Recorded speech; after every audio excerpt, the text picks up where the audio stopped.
I say no more. I say on behalf of this movement, on behalf of the British people, enough is a fucking enough. This has to stop now.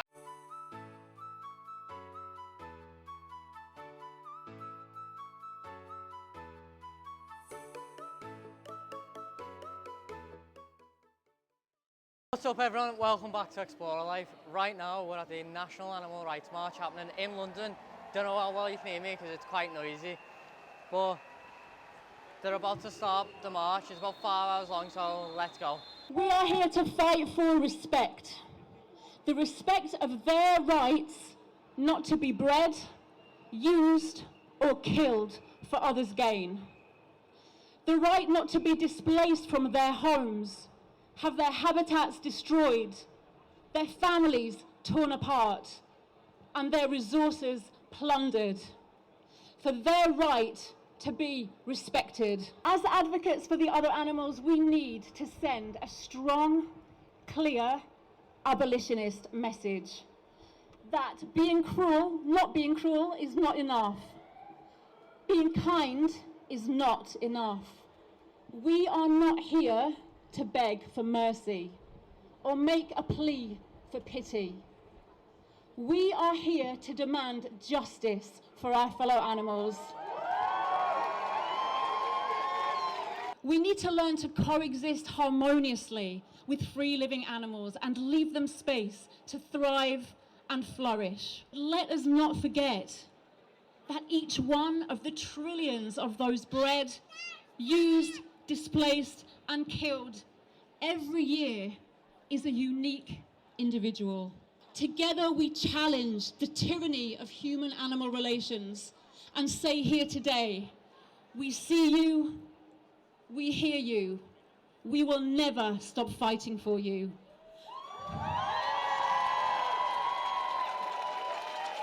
We destroy their homes, forests cut down to the ground so we can make room for animals for us to eat.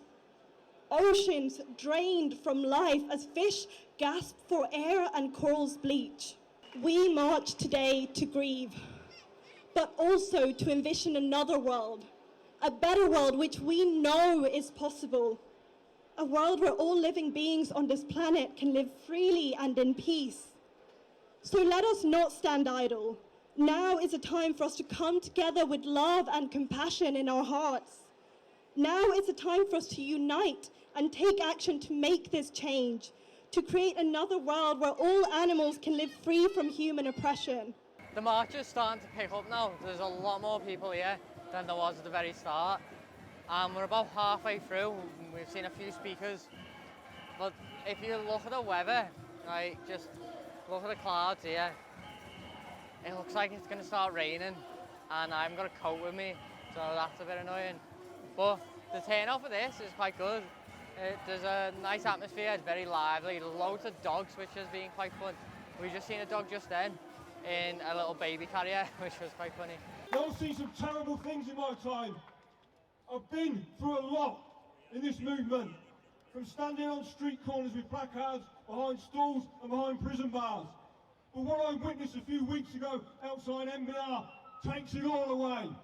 To see 20, 30 police riot vans escort 2 van loads of 16-week-old beagle puppies to research laboratories is about as bad as it gets. We could hear those dogs crying in the back, but I want to give you another message on behalf of Camp Beagle and Free the MBR Beagles campaign. In the last 50 days, only 2 shipments of dogs have left that site. In a normal time period, 3 or 4 van loads of dogs would have gone every week to be poisoned to death in toxicity research in UK labs. I call on all of society to recognise this. The police, the government, you have to stop this. And on Tuesday, we will be at the Home Office. And remember, the Home Office licensed MBR. The Home Office licensed the laboratories where the beagles go to. The Home Office paid for the police operation to move those dogs a few weeks ago. I say no more. I say on behalf of this movement, on behalf of the British people, enough is a fucking enough. This has to stop now. You can see right behind me here just how many people there is. Like, there's thousands of people marching.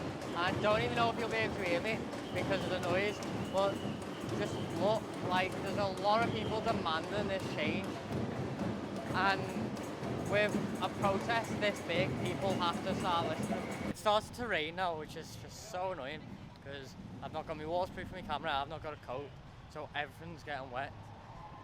And this has still got like another 2 hours left. Down to 1.5 million hectares of rainforest. A typical UK woodland contains half the carbon of a rainforest. To offset that amount of carbon, we'd have to plant 3 million hectares of trees with over 4 billion trees. And that's before we start dealing with the impacts of livestock in our own country.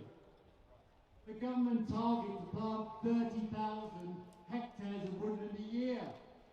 At that rate, it would take 100 years to make up that 3 million hectares. And they want to do it for net zero by 2050. There is not enough time.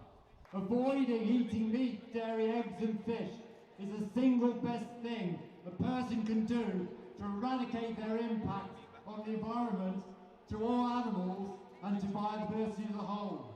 To building a kinder, more beautiful world for all, humans, other animals and the planet.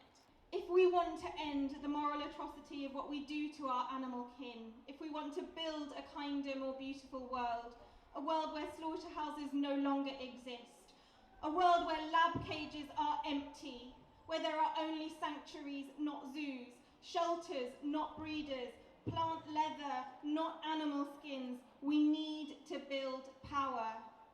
And I don't mean consumer power. We cannot buy our way to a better world. I'm talking about social and political power. I invite every single one of you here today, myself included, to commit to standing in true solidarity with our animal kin, to step into our power, to take action and to demand real change with love in our hearts and fire in our bellies. Only then will we be able to build the kinder, more beautiful world that our hearts know is possible. If not you, then who? If not now, then when? I just want you to know that HS2, can you just stop and think what it's doing to our animal kingdom, to the biodiversity, to the insects in the trees and the bushes and the ground. Everything is being destroyed by this horrendous project. Our bird life, our rabbits and our hares and the foxes and weasels, everything that you think of is being disrupted and destroyed. This horrendous project is carving through the country and breaking up their natural habitat all the time, and of course polluting the land as well. I don't know what you can hear me, but we're coming to the last bit of the march now. We're back at Smithfield Market where it started, and this is also where it ends. So I think there might be a few more speeches, not 100% sure. I've fully lost Jack. I haven't got a clue where Jack is. I lost him in the crowd about half an hour ago. But I've just got myself some vegan quiche. Now, I've never ever had quiche, so I don't even know if I like it. But I am hungry because we've not had any dinner, and I'm sure Jack will be hungry too. So when he finds out that I've got us one of these, I imagine he'll be quite happy. It is by design that despite all our efforts, these industries still exist. And it's the very same system that keeps animal farming alive, that keeps the fossil fuel industry alive, that keeps racial injustice alive. It's the very same system that we must all unite against. The largest threat to animals at the moment is not the slaughterhouses, it's not all the farms that exist around the UK and beyond. It is the climate crisis which is going to terminate 99% of life on this planet. We have a very little window to act. I've just spoke to Chris Hines, who is a vegan activist YouTuber, and he was actually really nice. So we were just talking, and he asked about my YouTube, asked for my channel name, and was like, well, asked him when the video would be out, and said he'd go and watch it. So Yeah, he was a cool guy, really nice and inquisitive about what I'm doing, because it's a travel channel and stuff like that. Yeah, it wasn't what I expected. I thought it'd be like like, hi, how are you? And then that would be it. But he started most of the conversation. So I'll leave him linked below just because he was such a nice guy. Go check him out if that's what you're into. The march has ended now. So we're headed back towards the hostel that we stayed in last night to get our stuff, because we left some stuff there. I hope you enjoyed the video. I hope that it's helped influence your decisions and make some changes in your lifestyle if you haven't already. But that's it for this video. So remember, keep exploring. Another world is not only possible, she is on her way. And on a quiet day, I can hear her breathing. We created this system, and we can turn it around. So let's keep fighting, today, tomorrow, and every day after that, because none of us are free until all of us are free.